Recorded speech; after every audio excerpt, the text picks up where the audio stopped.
Brave new world. Kids sired by TV, guns, and fear. Corporate slavery 9 to 5, a week of vacation a year. The great American dream, now death, violence, and murder on TV. The children absorb it all, learning from what they see. Nothing is as it appears, nor as it's supposed to be. But then again, it never was. And that's just part of the greater mystery. Those who know glance with open eyes, looking for different things, knowing in their hearts the truth behind the lies, understanding what I mean. Reality we control, the creation of fears and strengths. It's another lesson I didn't know, something else I had to gain. I came away from her wounded, just a little broken. But those days are already gone, and those words already spoken. The dreams I create these days seem too good to even be true.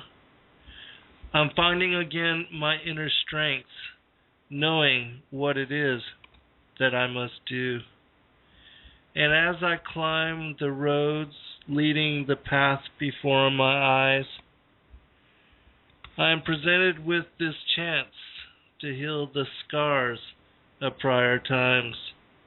And so I embrace healing to resolve the bitter lessons of my past, letting go of bitter karma from mistakes I've already had. Welcome, friends. I'm your host, Zen Garcia. This is FallenAngels.tv, and I want to apologize for last week. I was unable to log on to go live with the show. I was here, and I had tried from even 10 minutes before we went live, but it just would not let me get in. And even today, I had somewhat of a problem before it finally accepted, and so I'm going to contact Blog Talk to see if they can give me some resolution on this, because I don't want this to be something that happens continuously, and also I don't want it to affect another live broadcast, especially with all of you taking the time out of your days, and I do honor and respect you for doing that, to join me and to be part of the live broadcast and the chat room dialogue and the interaction and fellowship of those of us that,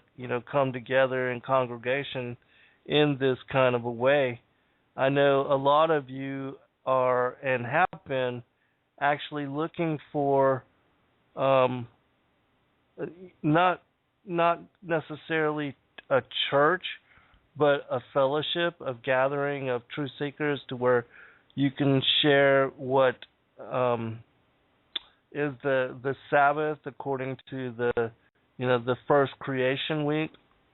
Even though there is testimony and there is data out there that speaks about how it moves with the cycle of the moon, and because the cycle of the moon is 28 days, and the months and different months of the year are not exact to that.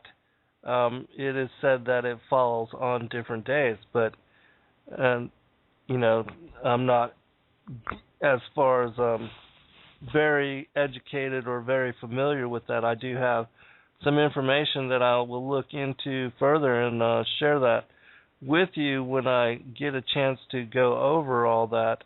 But until then, we'll just continue to fellowship and try to honor the commandment to honor the Sabbath. And so I appreciate those of you that do take the time to be here with me and that are also trying to do the same thing. And that's the whole reason why I did established the show and do them on this particular day is because I am trying to honor the Sabbath in such way and to worship and give praise and honor to the Most High, the Father and Son and the Holy Spirit. And I know that many of you that do join us here Saturdays are trying to do the same thing. And so, it's just great respect for the Creator, for even our chance to contemplate, to share dialogue, and to study the gospel and the things of, the strange reality that we're all dealing with as a world, of which the first few articles that I'm going to cover today, and then we're going to go into the Wisdom of Solomon, and it will also link to the couple articles that I'm going to share, because it elucidates upon the information contained within this apocryphal text, and it also allows us to gain insight into the very strange nature of the New World Order and their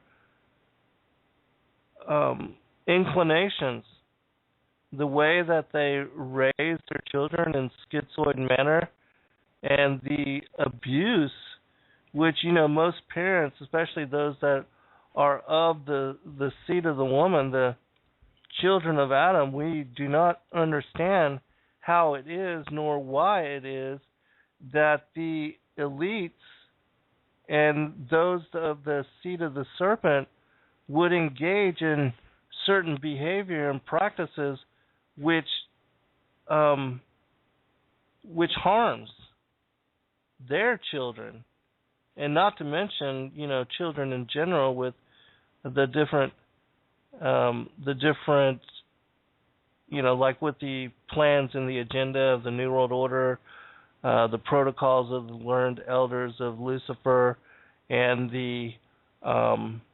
with the way that they are instructed in the Babylonian Talmud, which for the Zionists and for those that are the ruling power and authority in Israel today, the synagogue of Satan, those who say they are Jews but are not, that do not follow the Torah, because the seed of the serpent, they follow the Talmud.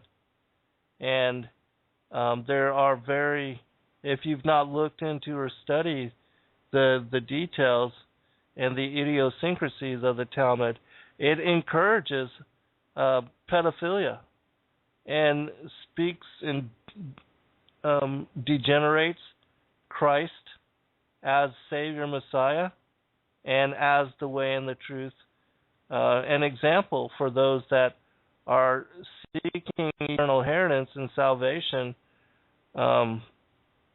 through Him.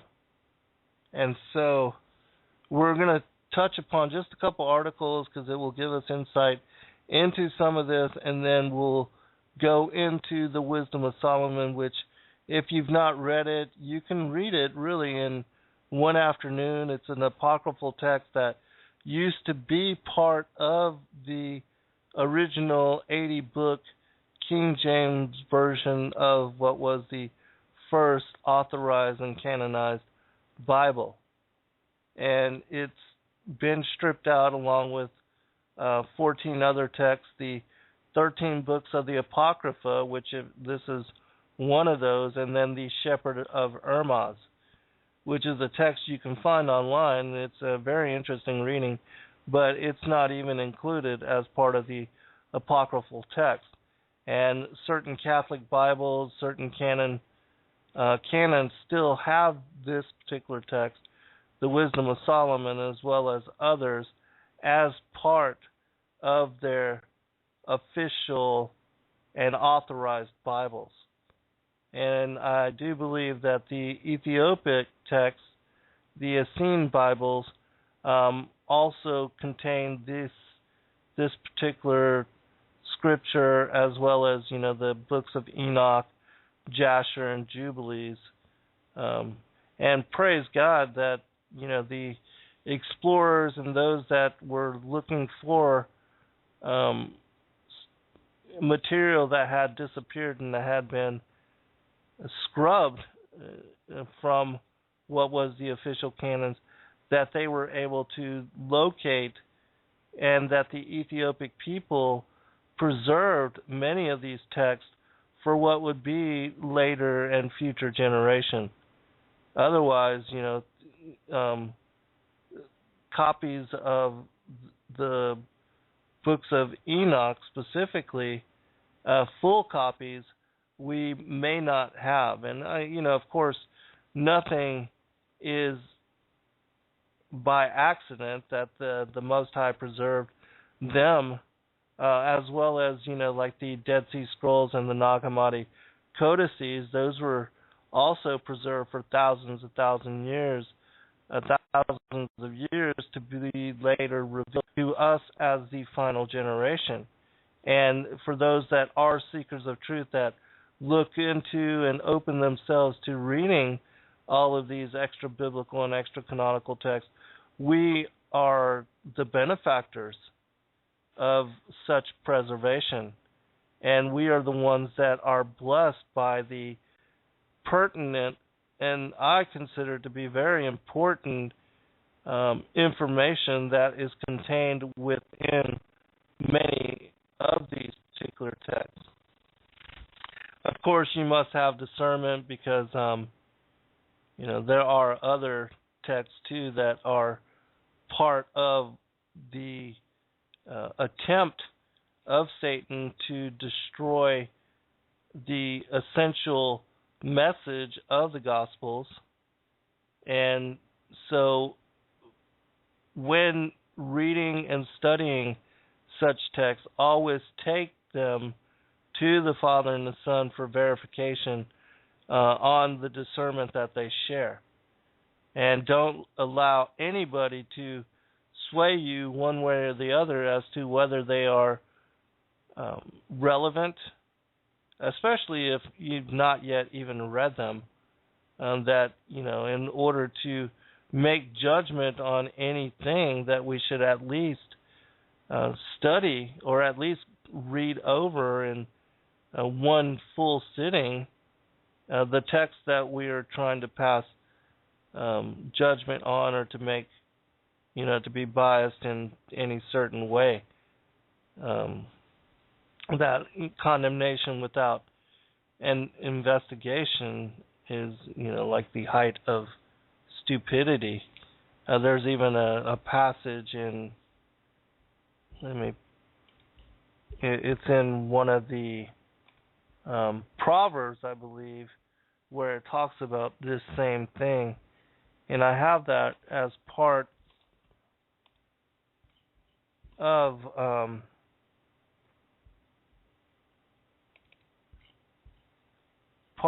the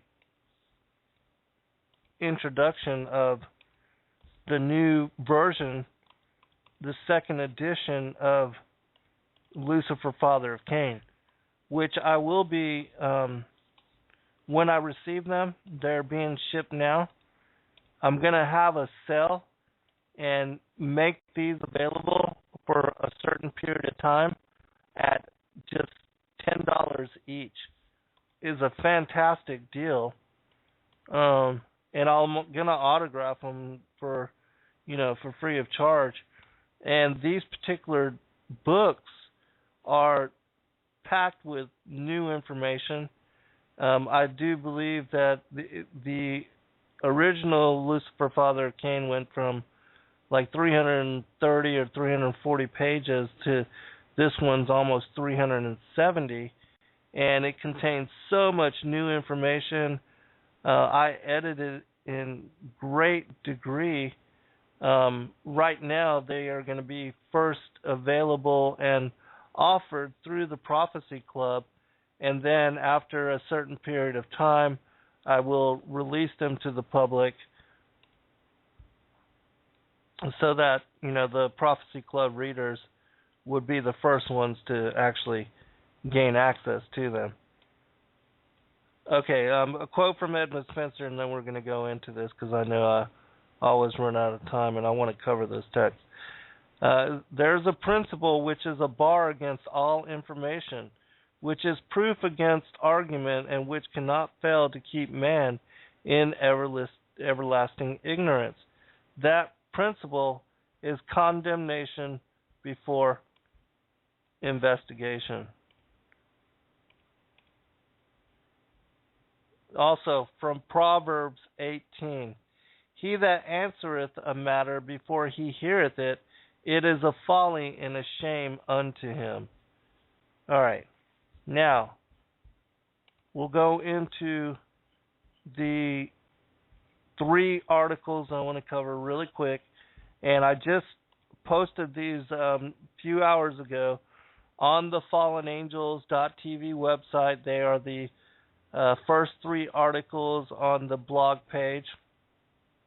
And they have to do with 2 of them with this particular officer that was tried and convicted of plotting to abduct, cook, and eat women. And there was a number of them, and they had dozens of emails and instant messages from what was a supposed co-conspirator who was working for, and this is a police officer. His name is Officer Gilberto Valle, and he was convicted and sentenced to life in jail, but just recently that conviction was overthrown by a judge. And this individual was released out again on to the streets of America and given his freedom. Now, he may even, because of this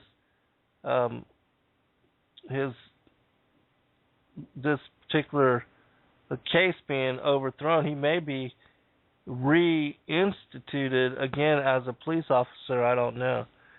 But anyways, I'm going to just read a little bit of this, because this will tie into another article, and then it will tie into the Wisdom of Solomon. It says, and then the officer Gilberto Valle, a 6-year veteran of the New York Police Department, created a document on his computer calling it a blueprint for abducting and cooking. In one of the most disturbing and unusual arrests involving a police officer, agents with the Federal Bureau of Investigation took Officer Valle into custody on Wednesday after they uncovered several plots to kidnap, rape, cook, and eat women. A quote, "I was thinking of tying her body onto some kind of apparatus," he wrote to a co-conspirator in one of the electronic communications recovered by law enforcement. "Cook her over a low heat. Keep her alive as long as possible."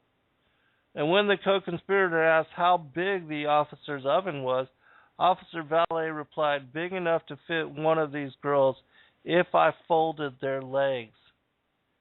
I'm not going to read the entire article, but this gives you an idea of how twisted, demented, and just insane this individual is, and how his case was overthrown. It's like, to me, and the reason the judge overthrew it, it says that these are all just fantasies, and he was just role playing, and he would never actually did or committed such a crime, and that he never had a chance because he was locked up. But then think of all the people that are locked up for wanting to hire somebody to kill their spouse or to kill their children or something like that. And then they go to jail and they get charged with, conspiracy to commit such a crime. And then this individual is just released free of charge. There's more to it. In my opinion, it's one of these Freemasonic judges, which they protect this kind of behavior. And that's why this charge was overthrown, and he was released out onto the street again. It says, at worst, this is someone who has sexual fantasies, Mrs. Gatto said at the hearing on Thursday. But there is no actual crossing the line from fantasy to reality. But still, I mean, come on, just anybody. I mean, even if you make a threat on through instant message or on the internet, you can be charged with terroristic threats and be locked up for a felony and have the book thrown at you and even be tried as a enemy combatant, with no due process, no rights, no habeas corpus rights. And this individual is talking about abducting, raping, and cooking, and he's released free of charge. I mean, it's just insane. All right, just a little bit more. The evidence consists largely of emails and instant messages in which Officer Valle was, quote, discussing plans to kidnap, rape, torture, kill, cook, and eat body parts of a number of women, according to the complaint. I do believe there was well, I'll just read it. In a search of the officer's computer, federal investigators discovered files pertaining to at least 100 women. Some of them were his classmates from high school, a law enforcement official said. The FBI has identified and interviewed 10 of these women, each of whom has confirmed to the FBI that Valle is known to them. All right. Just a little bit more to give you an idea of what this guy was planning to do. She will be alive, he wrote. I think I would rather not get involved in the rape. You paid for her. She is all yours, and I don't want to be tempted the next time I abduct a girl. All right, so I can find humor in any situation, he said, adding that he had an endless supply of hilarious short stories from work that can't be made up. I'm going to go to the other article real quick where the judge releases them, and then we'll touch upon one other, and then we'll get into the text.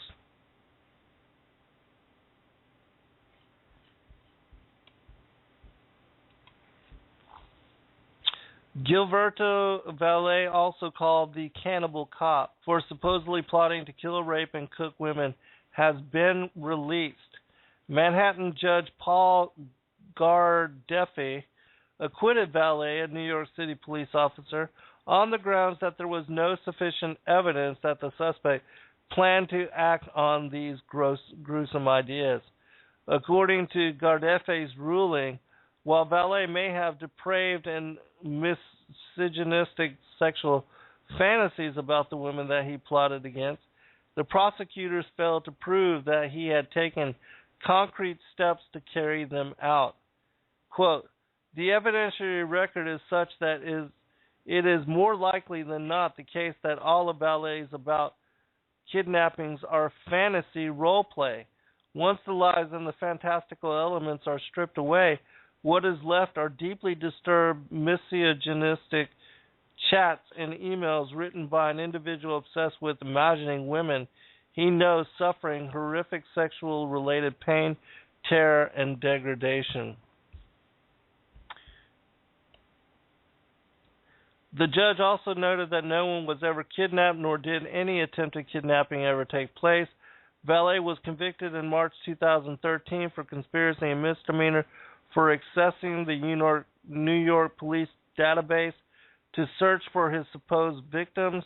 The misdemeanor ruling was upheld by Garcia and was met with a year in. But since Valle has been in jail for more than a year now, he has already served his time. And so now he's going to be set free.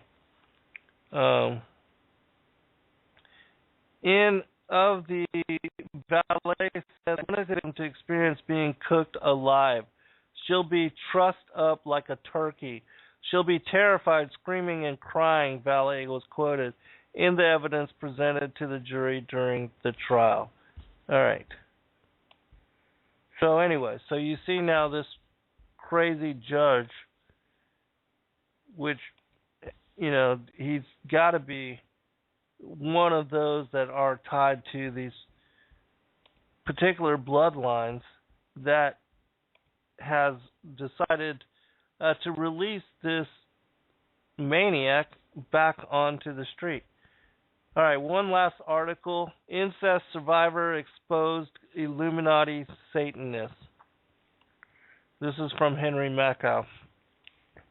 And this will tie into this, and then we'll go into certain aspects of the Wisdom of Solomon for the remainder of the time. In 1989, on national TV, a courageous young woman exposed the satanic Jewish forebears of the Illuminati who dominate the West. This was originally released March 31st, 2009, but has just recently been updated. And I want to thank Sea Tiger for sharing. On May 1st, 1989, a nice Jewish girl, aged 29, Vicky Poland, appeared on the Oprah show and said her family was part of a satanic cult that goes back to the 1700s. Although they appear to be upstanding citizens, lawyers, doctors, police officers, etc., they engage in satanic ritual, human sacrifice, incest, and cannibalism, often in synagogues, and they drink and eat blood. All right. Now remember, this is an insider eyewitness account as to how her own families act, and being from a Jewish family, she's also talking about how these rituals would be enacted by these Talmudic rabbis. She is describing the Illuminati, which originated in the Frankish movement in the 18th century. Jacob Frank, born Jacob Leibowitz, led a major satanic heresy that shook the Jewish world. They believed that the Messiah would return if the world went over to evil completely, and so they encouraged all sexual license and satanic evil as the ultimate good. Financed by the Frankish Rothschild banking syndicate, they subverted all religions and national elites by assuming every religious and political hue. They took over Freemasonry and are now in the final stages of establishing their world government, aka globalization or the New World Order. The abuse Poland suffered is an example of how Illuminati families, Jews and non-Jews, treat their children. George W. Bush and Barack Obama may have suffered similar trauma and, like Poland, have multiple personality disorder. Vicky is from Chicago, and there is no telling how many Chicagoans surrounding Barack Obama are part of this satanic occult. Think Rahm Emanuel and Valerie Jarrett. Rich, there was just recently an article speaking about how Rahm Emanuel and Barack Obama in Chicago were part of the same gay bathhouse. All right, continuing. Poland told Oprah that she witnessed babies sacrificed and consumed for the power this gave. These babies are bred within the extended families for such purpose. She said she was raped several times, and elsewhere says that she had 5 abortions due to intercourse with her father. Poland said her family was extremely, quote, in these practices. Her mother is on the Human Relations Commission of the town that she lives in, and she's an upstanding citizen. Nobody would suspect her. Nobody would suspect anybody involved in it. There's police officers involved in it. There's, doctors, lawyers, etc. I mean, to the outside world, everything we did was proper and right. And then there were the nights that things changed, that things just got turned around. What was wrong was right, and what was right was wrong. That's what helps to create some of them develop multiple personality disorder. Poland's therapist, Tina Grossman, was on the show but not on YouTube. She told Oprah she had treated over 40 survivors from many states and Canada. They have never met each other yet say and describe the exact same things. Mrs. Grossman said they are describing identical rituals just the same as since I'm Jewish, you could go to New York or California and describe a cedar in one state or another, and as a Jew you would recognize it, whatever a cedar is, S-E-D-E-R. This is the in evil and the power that evil gives you. And so it has these certain rituals, so they are very similar with all of the survivors. Oprah says, see, but I am very surprised because the Jewish faith is the Jewish faith, and worshiping the devil is not part of the Jewish faith. I mean, Jewish people do not worship the devil. She obviously has no idea how the Talmudic Jews act, nor the Masonic Jews, and what they are involved in. Or if she does, she's just covering up and trying to deny. Miss Grossman, but before there was Christ and before there was a system of one God, there was paganism, and it still exists in the world. And in many cultures, you still find the belief that there is strength and power in the actual consumption of human flesh or animal flesh. And note that in the Old Testament, such behavior was forbidden for the followers of Israel and the followers of Yahuwah, Yahweh, and Yahushua Christ, but this was before Christ came as Savior Messiah. In spite of the fact that both Vicky and Oprah said many times this behavior was not typical of most Jews, the B'nai B'rith and ADL attacked the show as anti-Semitic. Oprah did her penance and obviously has been forgiven. Vicky was stopped on the street and told her testimony would start another Holocaust, and Vicky's response that she denied these crimes was akin to Holocaust denial. Her quote, our society believes the myth that Jews can't be pedophiles or abuse their own children. This is a myth. They do abuse children. There are even those who practice cannibalism and perform human sacrifices. Believe me, I saw it with my own eyes. I've come to the point in my life where I feel I need to bear witness. I have and will continue to until I'm sure what I had to endure as a child is believed by you and others like you. I will do whatever is possible so what happened to me doesn't happen to anyone else. And then it goes on to describe how Vicky became a counselor for individuals that have gone through such practice. All right, I'm not going to read the rest of the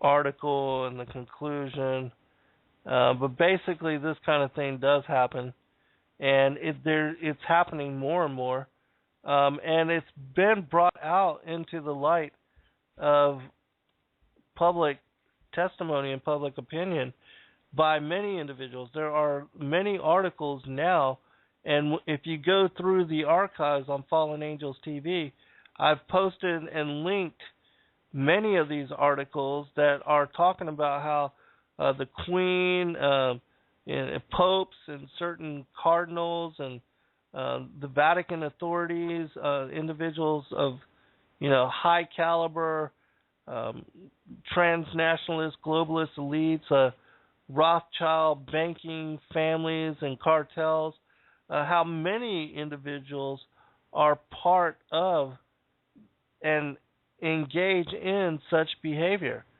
And that we know that also on the longest day of the year, the Bohemian Grove, that they are involved in such rituals.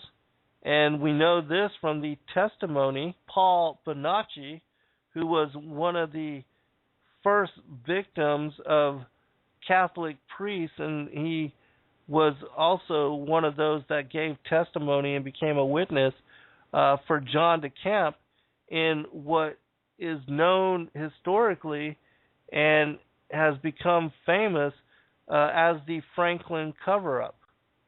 And if you're not familiar and you think that what I'm speaking about is completely far out and just all based on fantasy and has no basis in reality, read that book, because it gives graphic detail of how these young children who were used from various, like the Boys Town, that they were foster children, orphans, children that slipped through the cracks and were housed in various foster homes, how they were subjected to such torment, and they were forced to go through such ritual. They speak about how they were involved in the murder of children, and also the drinking of blood and the cannibalizing of flesh through satanic rituals that they were subjected to. Paul Bonacci talks about, and he had a photographic memory, and he wrote down the things that happened to him in his diary, and part of his diary speaks about how him and another kid were taken to an area in San Francisco where they had big trees, and that they were forced to engage in homosexual acts with this other child that was there, and that this child had his brains blown out, and that afterwards they were forced then to also continue engaging in sexual acts. And he speaks about how Hunter S. Thompson was the one that was videotaping all of this, and that after this child's death, they were taken up into a helicopter, and the body was thrown down to what he quoted in his diary as the men that were dressed in black and red hooded robes. And of course, these are the Bohemian Grove, the Masonic, the brotherhood, the fraternity that has the cremation of care ceremonies during the summer solstice, the longest day of the year. And even though we are told that the ritual is just a mock ceremony where a certain effigy is burned and that there are no real human sacrifices, this testimony by Paul Bonacci says otherwise. And then he also spoke about how they were then taken to a party, an after party, where they were passed around like sexual toys, and the men at this party watched the video that was recorded by Hunter S. Thompson. Jazz, it's absolutely sick. It's and I'm sorry to even have to speak about these things, but this is the reality that we're dealing with. This is how psychotic these world rulers, these elitists are, and they subject their own children to such behavior, which is just beyond even comprehension. The seed of the woman, Adam's lineage, we as the normal people, as the collective masses of humanity, what they call the useless eaters, it's just beyond bizarre. It's so crazy and lunatic fringe. It's difficult for us to even wrap our minds around the possibility that this kind of thing happens.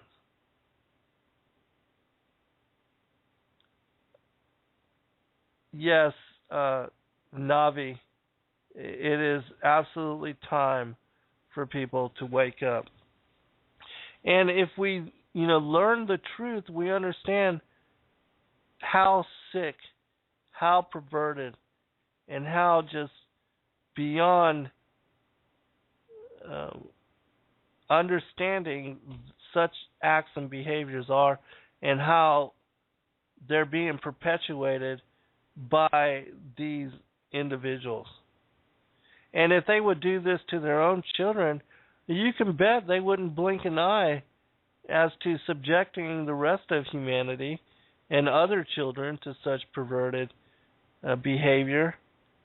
And remember, in the Old Testament, it was talked about how they were engaged in the sacrifice of their own children to gain such power. And so it's very difficult for normal people to even fathom, to even think that such things can happen. All right, I'm going to share a quote just to give you an idea that, yes, this stuff happens and has happened and is even spoken about in the wisdom of Solomon.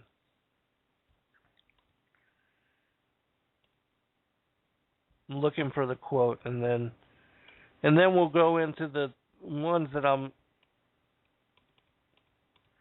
wanted to specifically, chapters 2 and 5, to bring focus upon, to talk about all of this information.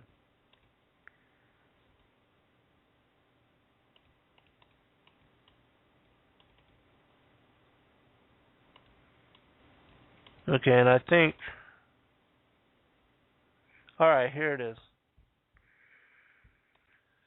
This is from the Wisdom of Solomon, chapter 12.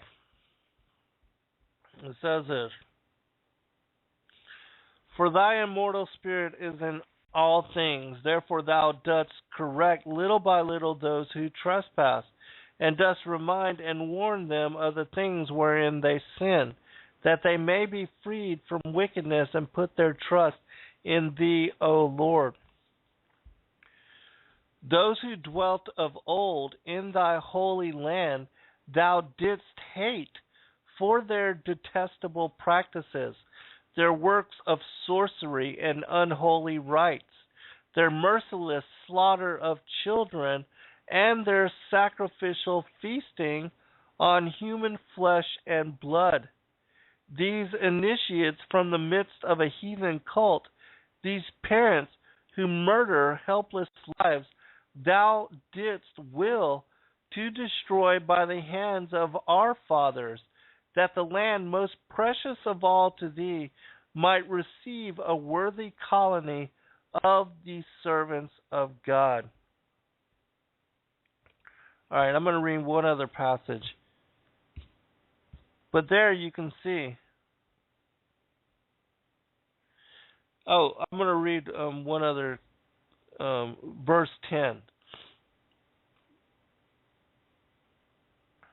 But judging them little by little, thou gavest them a chance to repent, though thou wast not unaware that their origin was evil, and their wickedness inborn, and that their way of thinking would never change.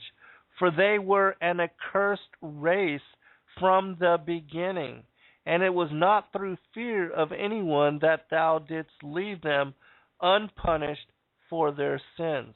And so this particular passage, again, is alluding to that they are of the line of Cain, that they were wicked going all the way back to the beginning, to the very first progeny of their, which Cain was the original patriarch of their line. And being wicked since the beginning, which we know that Cain was a child of the devil, and that's why he had an ill nature. That when he came into the world, he was a murderer, a liar, a deceiver, so that kind of a schizoid nature, because he was a child of the devil. And the devil also, as mentioned in the word, he was a murderer and a liar since the beginning. One other passage I want to share with you, and this is from the Old Testament, and this is from Micah chapter 3. A long time ago, I found this particular passage, and it gave confirmation to me as to how these, the seed of the serpent engages in such practice as what is spoken about there in Wisdom of Solomon, chapter 12. It says this, "And I said, Hear, I pray you, O heads of Jacob, and ye princes of the house of Israel. Is it not for you to know judgment, who hate the good and love the evil, who pluck off their skin from off them, and their flesh from off their bones, who also eat the flesh of my people, and flay their skin from off them, and they break their bones and chop them in pieces as for the pot, and as flesh within the cauldron? Then shall they cry unto the Lord, but he will not hear them. He will even hide his face from them at that time, as they have behaved themselves ill in their doing." And so, this is another one of those passages which is alluding to here the heads of Jacob, the princes of the house of Israel, just like how the Pharisees and the Sadducees came to be the church authorities and those that were over the Jewish faith, the Hebraic faith, and how they perverted everything, how they are no longer followers of Torah, but followers of the Talmud, of which, the Talmud also speaks about engaging in such rituals. And so, out of the mouths of 2 or 3 witnesses shall the truth be established. And these are two texts that, in their original release, were part of the 80-book canon of the King James Version of the Bible. Now, also, if you read the Targumic texts, of which I just released a second edition of those as well, for those that are interested, they talk about such behavior. I don't have the passage directly in front of me, but I will post the link here. And these texts, for those that don't know, they are the Aramaic going back to the 1st and 2nd century CE, and they were required and they were commissioned by the early rabbis as translations. Targum just means translation, because when the people came back from the Babylonian exile and the temple was rebuilt and worship was reinstituted, they could not understand Hebrew. They were no longer able to comprehend the Hebrew scriptures. And so the rabbis, when they would read the Torah during worship, they would have to stop and translate the Hebrew into Aramaic. And so they just decided to commission these Targumic texts, which are, the Aramaic translations of the original Hebrew. They provide great detail as to what was the original context of the Hebrew Torah before, over time. And so, hello, John. Good to see you, sister. And so it's in my opinion very interesting and important even to read these Targumic translations And I'm not, encouraging or asking you to buy them. If you're interested, you just email me at zengarcia.com or through my Facebook, Zen Garcia, and I'll be glad to send you a PDF copy for free. I myself personally like to read, in print form. I don't like to read from the computer because I already spend too much time with the computer anyways, working on all my information and all my books.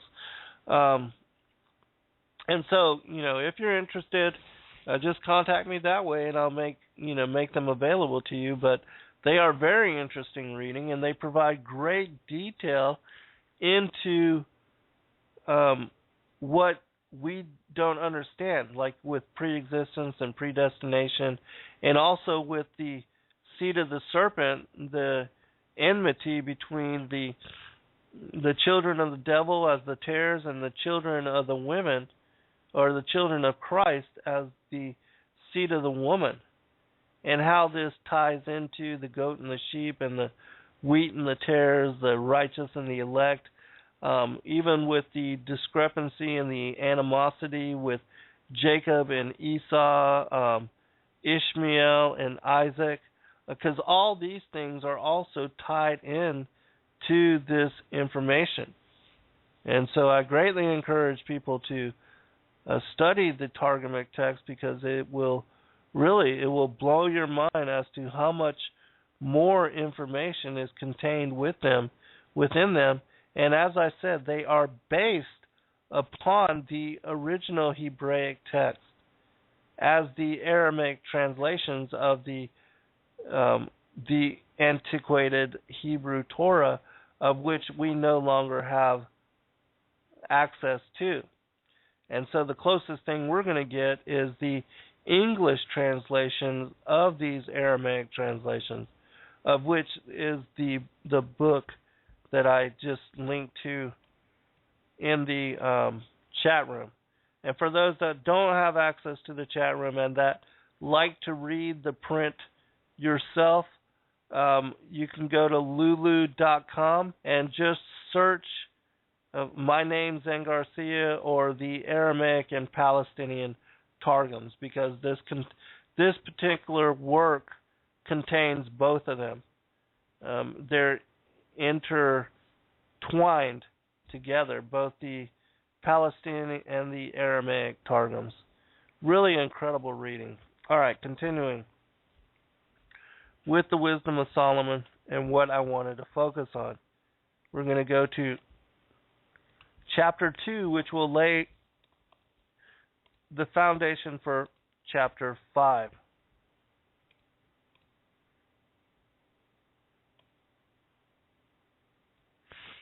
And then I'm going to share commentary as we go along as well.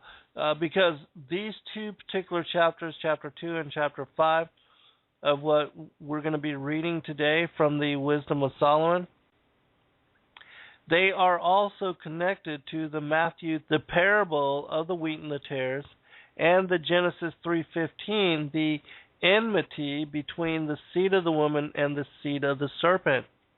Because in the context that we're going to be reading about, it will be speaking about the righteous and the elect as minority, and those that are of the unrighteous, and those that are to be condemned, that are not given to following the commandments, and that having been led astray, and that a lot of the masses, there is a minority, most have been led astray, but there is a minority that is part of the lineage and the children of the devil, and they do not want to be part of the righteous.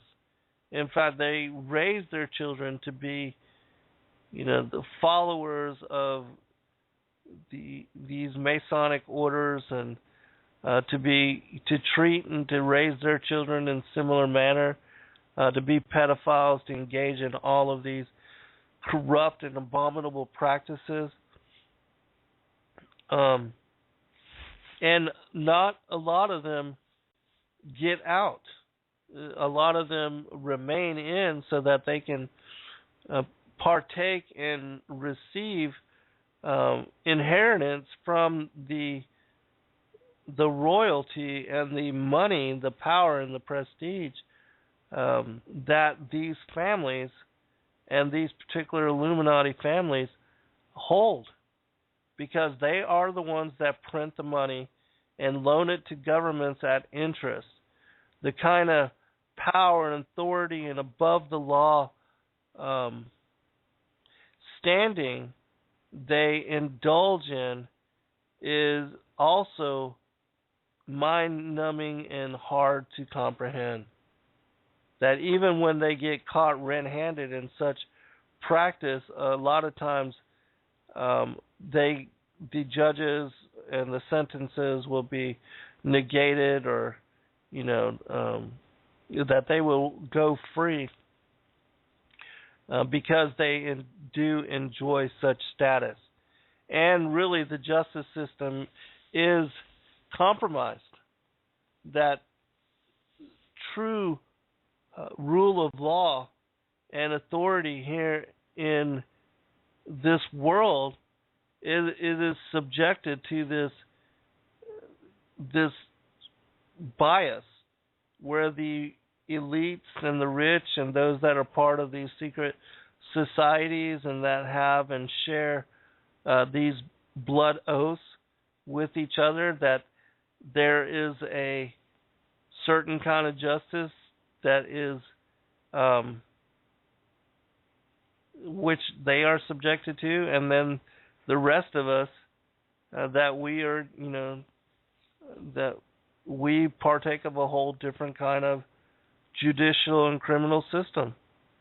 And that even innocent, that they can, railroad many and have them brought up on criminal charges even when no such crime was ever committed. And this happens quite often as well. All right, so Wisdom of Solomon chapter 2, to lay the foundation for all this that we're going to be covering. It says, I need to reduce the zoom, so bear with me just a minute.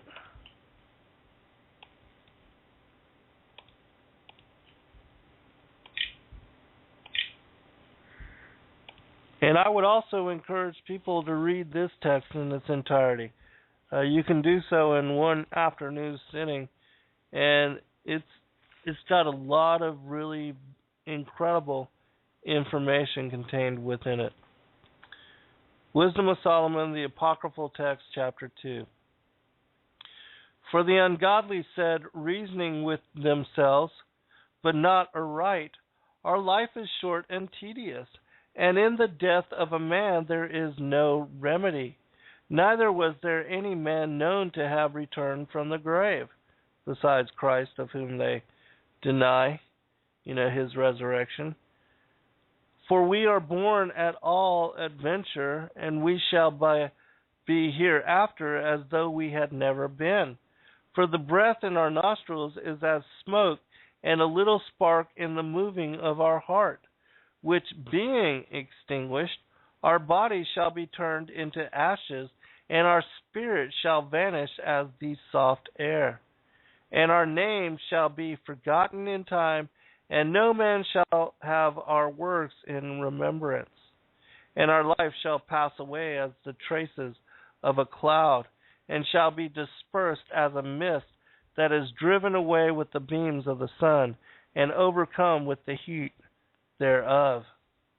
For our time is very shadow that passeth away, is a very shadow that passeth away.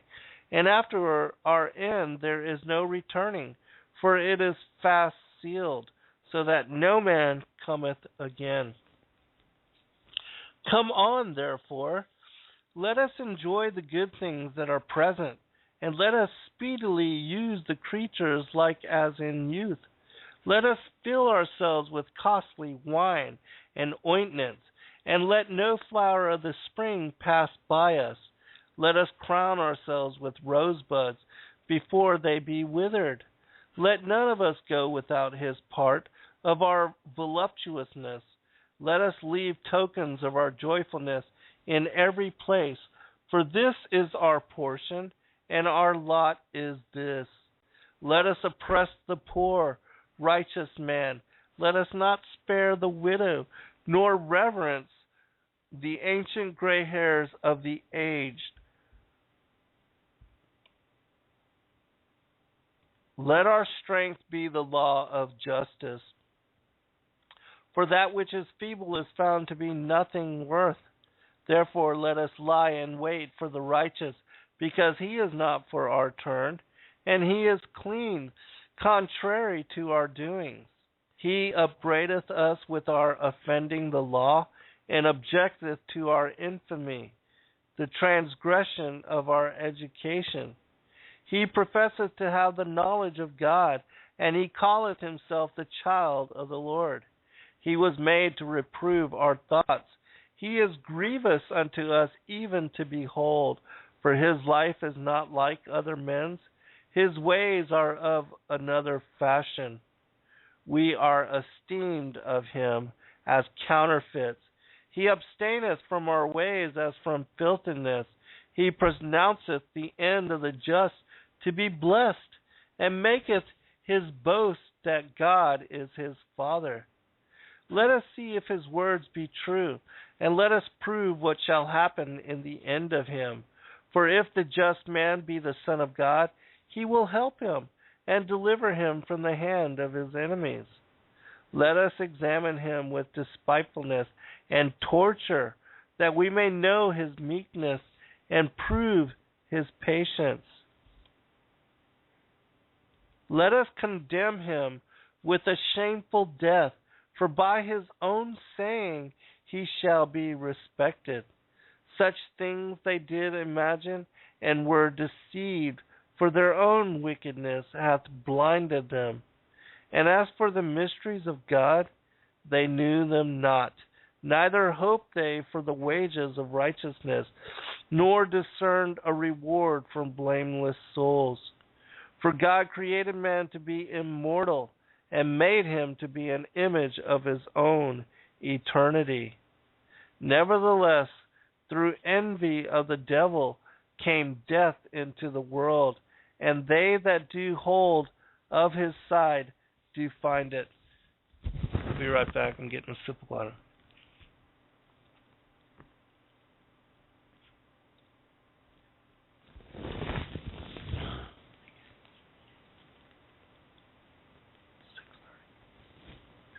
All right. I'm going to read just a little bit of Wisdom, chapter 3, because this is about the righteous.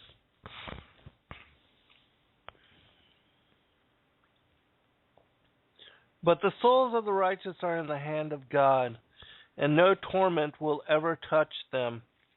In the eyes of the foolish they seem to have died, and their departure was thought to be an affliction, and their going from us to be their destruction, but they are at peace.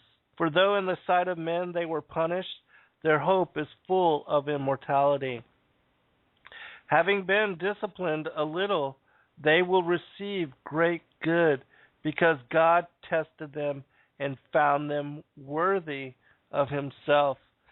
Like gold in the furnace he tried them, and like a sacrificial burnt offering he accepted them. In the time of their visitation they will shine forth, and will run like sparks through the stubble. They will govern nations and rule over peoples, and the Lord will reign over them forever. Those who trust in him will understand truth, and the faithful will abide with him in love, because grace and mercy are upon his elect, and he watches over his holy ones.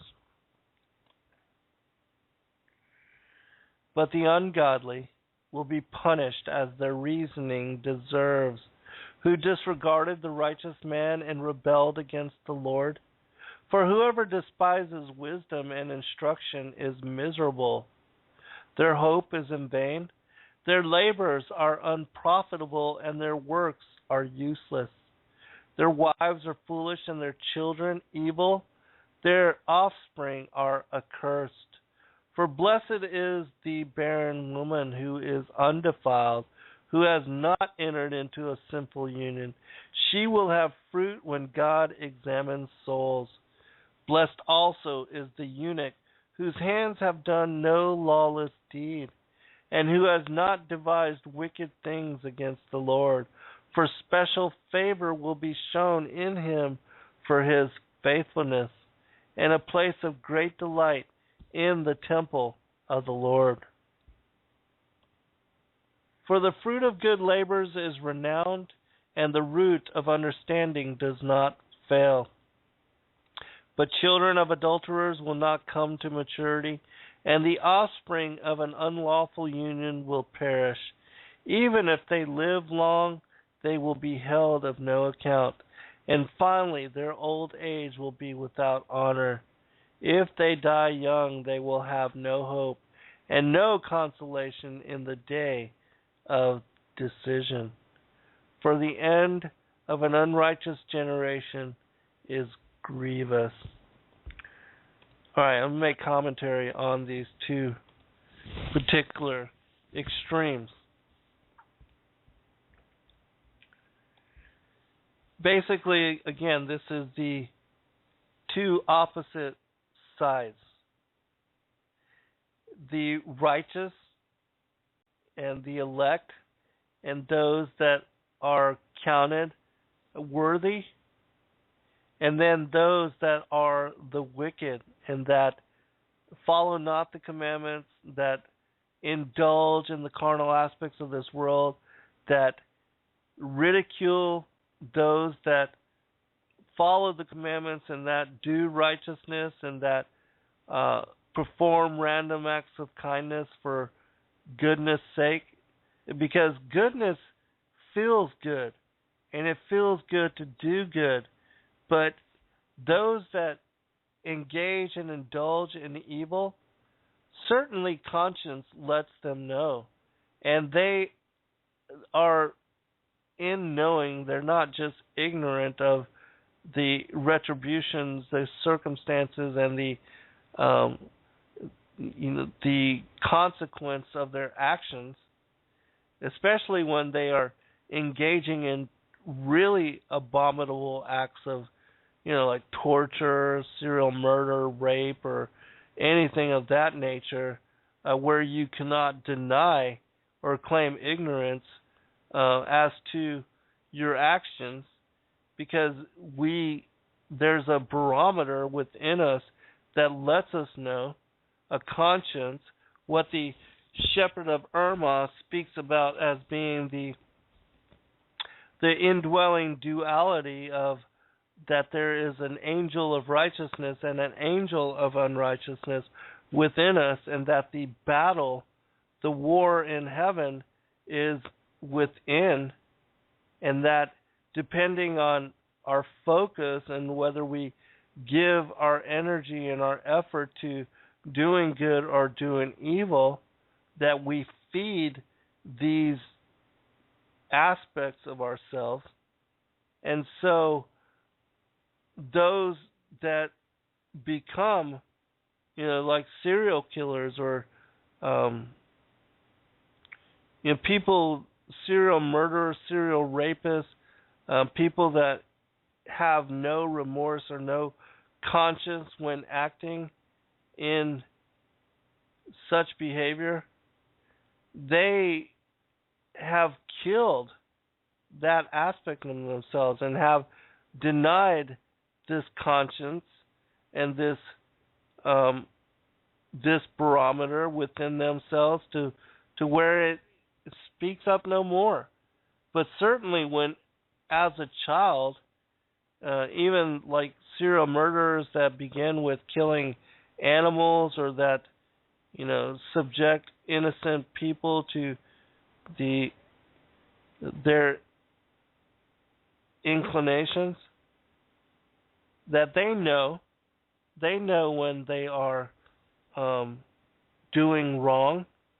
And most of us, Even now, those of us that are trying to follow the commandments, that desire to be counted among the elect and the righteous, that are wanting to be part of the minority that is worthy of an eternal inheritance, which includes a return to our first estate and a return to paradise. You know when you are doing wrong, when you are abstaining from goodness, and when you are opening yourselves to following the desires of the carnal aspects of this world. And for a lot of people, and this is specific to like a lot of pastors, preachers, people of of the cloth that are followers of the faith, that they will do goodness and follow the commandments in every aspect except for anything that comes to do with that of their sexuality. And that when it comes to a sexual encounter or to fulfillment and gratification in such way that they will exclude good conscience and knowing better to indulge in and to engage in such behavior. And that because they give such exclusion to their sexuality, that often this is what gets them into trouble. This is what leads them astray. And for a lot of individuals, and the masses included, that this is the one thing where they give themselves a pass. And when it comes to following the commandments and being righteous and being sinless, that only in such circumstance or such scenario, or if a situation arises, like even with their marriage, with individuals that are married and are monogamous and that give themselves completely to, dedicated and are committed to their wives or their husbands or their spouses, that they will give themselves a pass or open themselves up to possibility of being with others if the situation comes about. But we know even then when we're doing wrong and when we are about to engage in an act that we shouldn't. And so the gauge is within us. And so we have to be vigilant in all aspects of being, emotional, mental, spiritual, physical, and sexual, because those are the 5 aspects of being, that we have to be vigilant in all parts of who we are. And there, even in sexuality, there is holiness and sacredness. And you don't have to exclude yourself or be, or be to where, I forget the word, where somebody doesn't engage. I don't know why it's slipping my mind. But anyways, I don't want to spend any more time on this. I want to go ahead and cover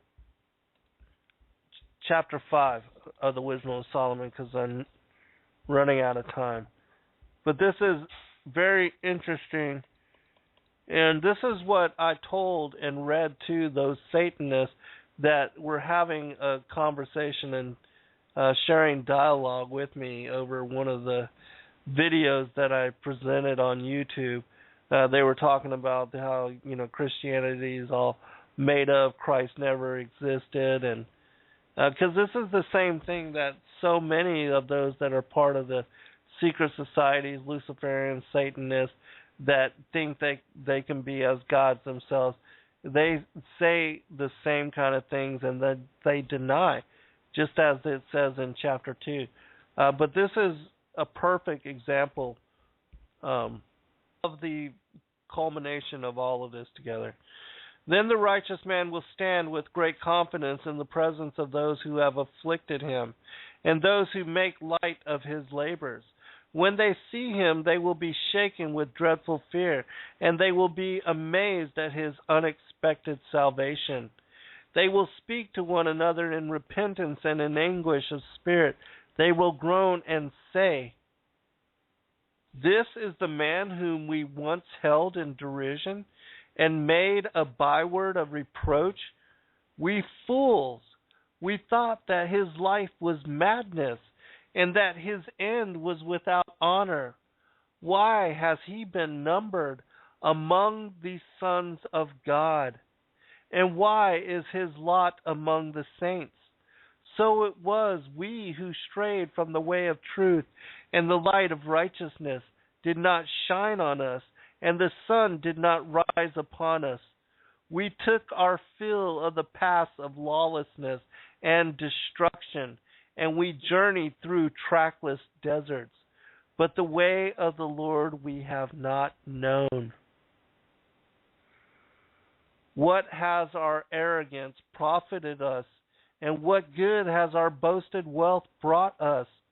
All those things have vanished like a shadow and like a rumor that passes by, like a ship that sails through the billowy water, and when it has passed, no traces can be found, no track of its keel in the waves. Or as when a bird flies through the air, no evidence of its passage is found. The light air, lashed by the beat of its pinions and pierced by the force of its rushing flight, is traversed by the movement of its wings, and afterward no sign of its coming found there. Or as when an arrow is shot at a target, the air thus divided comes together at once so that no one knows its pathway. So we also, as soon as we were born, ceased to be, and we had no sign of virtue to show, but were consumed in our wickedness. Because the hope of the ungodly man is like chaff carried by the wind, and like a light hoarfrost driven away by a storm. It is dispersed like smoke before the wind, and it passes like the remembrance of a guest, but the righteous live forever. And their reward is with the Lord. The Most High takes care of them. Therefore, they will receive a glorious crown and a beautiful diadem from the hand of the Lord, because with his right hand he will cover them, and with his arm he will shield them. The Lord will take his zeal as his whole armor, and will arm all creation to repel his enemies. He will put on righteousness as a breastplate, and wear impartial justice as a helmet. He will take holiness as an invincible shield, and sharpen stern wrath for a sword. And creation will join with him to fight against the madmen. Shafts of lightning will fly with true aim, and will leap to the target as from a well-drawn bow of clouds. And hailstones full of wrath will be hurled as from a catapult. The water of the sea will rage against them, and rivers will relentlessly overwhelm them.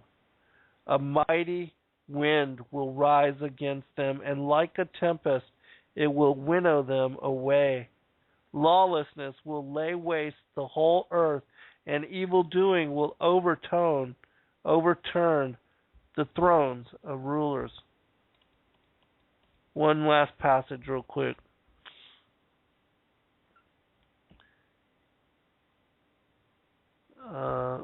Because I think this says it so well. And basically this chapter is, the wicked, the elites, regretting their act and their lawlessness and how they engaged and denied the judgment and the Father and the Son.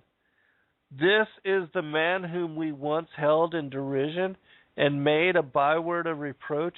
We fools, we thought that his life was madness and that his end was without home. Why has he been numbered among the sons of God? And so, keep this in mind whenever you are tempted, whenever you are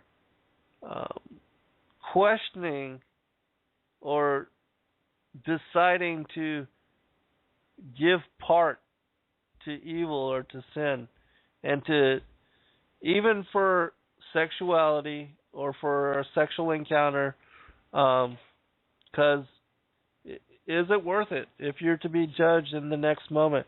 Because the Father and the Son, Christ and the second coming, could be at any moment. And so you have to weigh those actions with your eternal inheritance. We must be perpetually ready. Because, there's so much deliberation, so much dialogue on pre-trib rapture or post-trib rapture or pre-wrath rapture. Be ready at all moments of being, because we just never know. And you have to ask yourself, is it worth it for me to allow sin in my life in this moment? And if this was it, and life was to be completed in this day, would it be worth it? And think about that in deliberation and when you are deciding to sin, because really, our eternal inheritance, our salvation, is at risk at all moments. And all the things we've already done. Once you accept Christ and you choose to be born again, you have to follow that narrow path. You have to be on that narrow road. And so, it's not okay to just, all right, well, today I will sin, but tomorrow I'll seek forgiveness. You have to, in all moments, that has to be your mindset. With that, Wednesday, join me at Revolution Radio, freedomslips.com, and we'll cover some more aspects of the esoteric and hidden scriptures. God bless all. I pray for all of you and pray for blessing upon you and your children and your loved ones. May the Lord and the Father and the Son keep us in their grace and protection, and lead us in the narrow way so that we can make their will, their direction for our life, the basis and the focus of who we are and why we're here and where we're going. God bless all.